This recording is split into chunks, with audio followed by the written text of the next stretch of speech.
उस समय की है जब परमहंस योगानंद जी के दिल में बहुत तीव्र इच्छा उत्पन्न हुई पहाड़ों पर जाके साधना करने की, क्योंकि उनके मन में यह उनको लगता था कि शायद पहाड़ों पर जाकर ही हम भगवान का साक्षात्कार कर सकते हैं। तो उन्होंने अपने गुरुदेव श्री युक्तेश्वर जी से कहा कि मुझे पहाड़ों पर जाना है साधना करने के लिए। तो उनके जो गुरुदेव थे उन्होंने कुछ भी नहीं बोला, क्योंकि वे जानते थे मैं अगर ना बोलूँगा तो वे तब भी जाएँगे। तो उन्होंने कुछ नहीं बोला, उनकी चुप्पी को उन्होंने स्वीकृति मानते हुए वे चले गए। किनकी तलाश में? एक थे राम गोपाल मजूमदार, जो कि लाहिड़ी महाशय के परम शिष्य थे। उनकी तलाश में, किनकी तलाश में? राम गोपाल मजूमदार। क्यों उनकी तलाश में वे निकले? क्योंकि उनको ये लगता था कि उनको साक्षात्कार पहाड़ों पर जाके हुआ, क्योंकि वो पहाड़ों पर जाके उन्होंने साधना की थी बहुत ही कठोर, और तब जाके उनको हुआ था, वो भी कम से कम 40-45 साल के बाद। ठीक है।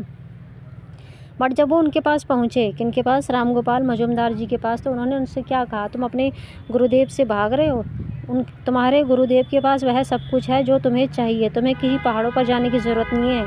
पहाड़ों पर कोई संतों का एकाधिकार स्थापित नहीं है कि वहीं जाकर ही परमात्मा का साक्षात्कार होगा। परमात्मा तुम्हारे अंदर है, वहाँ ढूंढो परमात्मा को, अगर ढूंढना है तो इससे क्या ज्ञात हुआ कि हमें पहाड़ों पर जाने की कोई आवश्यकता नहीं है। हम गृहस्थ जीवन में रहकर भी अपने सामान्य जीवन को जीते हुए परमात्मा का साक्षात्कार करने में सक्षम हैं।